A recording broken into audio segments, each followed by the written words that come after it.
কুমিল্লার ১৪ গ্রামে রাজারমার দিঘি থেকে অজ্ঞাত লাশ উদ্ধার। মোহাম্মদ ফখরুদ্দিন ইমনের তথ্য ও ছবিতে প্রতিবেদন। কুমিল্লার ১৪ গ্রামে অজ্ঞাতনামা মধ্যবয়সী পুরুষের একটি বস্ত্রহীন লাশ উদ্ধার করেছে থানা পুলিশ।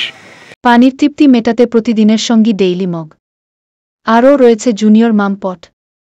এসা প্লাস্টিক এখন গুণে মানে রুচিতে আরও এগিয়ে। ১৭ জুন মঙ্গলবার দুপুরে উপজেলার কালিকাপুর ইউনিয়নের রাজারমার দিঘি থেকে লাশটি উদ্ধার করা হয়েছে। বিকেলে বিষয়টি নিশ্চিত করেছেন ১৪ গ্রাম থানার officer in charge OC Mohammad Helal Uddin Ahmed. খবরটি চারিদিকে ছড়িয়ে পড়লে ভাসমান লাশ দেখতে উৎসুক জনতা ভিড় করে। রাজারমার দিঘির পাহারাদার আব্দুল মতিন ও হায়াতুন নবী সাংবাদিকদের জানান, মঙ্গলবার সকাল ১০টায় মাছের খাদ্য বিতরণের জন্য দিঘিতে নামলে উত্তর পূর্ব কোণে একটি লাশ ভাসতে দেখা যায়। তাৎক্ষণিক বিষয়টি স্থানীয় ইউপি সদস্যকে জানালে তিনি পুলিশকে খবর দেন।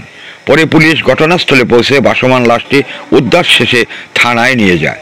১৪ গ্রাম থানার উপপরিদর্শক শামসুল আরেফিন বলেন, স্থানীয়দের মাধ্যমে সংবাদ পেয়ে লাশটি উদ্ধার করে থানায় আনা হয়েছে। লাশটি মুখমণ্ডল, কপাল ও গলায় আঘাতের চিহ্ন রয়েছে। স্থানীয়রা বলছে, মানসিক ভারসাম্যহীন লোকটিকে কয়েকদিন যাবৎ ওই এলাকায় ঘুরতে দেখা গেছে। আরও এক ধাপ এগিয়ে। সূচনা র্যাক, বেলিরাক, রুচিজার, মশলাদানি, জুনিয়র মকপট ও সিটি বিন সবকিছু গুছিয়ে রাখুন এক র্যাকে। আস্তায় অবিচল এসা প্লাস্টিক। আরও আধুনিক রুচিসম্মত উন্নত মানের পণ্য আজই সরবরাহ করুন। এসা প্লাস্টিকের যে সমস্ত পণ্য বাজারে পাওয়া যাচ্ছে। প্রয়োজন যেখানে, পাশে থাকার প্রত্যয় এসা ডেকোরেটর চেয়ার। পানির তৃপ্তি মেটাতে প্রতিদিনের সঙ্গী ডেইলি মগ। আরও রয়েছে জুনিয়র মাম পট। এসা প্লাস্টিক এখন গুণে মানে রুচিতে আরও এগিয়ে। প্রয়োজন যেখানে, পাশে থাকার প্রত্যয় এসা ডেকোরেটর চেয়ার। ময়নাতদন্ত শেষে বিস্তারিত জানা যাবে।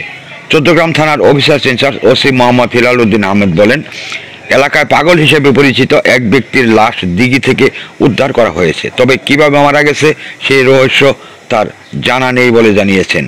সিআইডিকে খবর দেওয়া হয়েছে।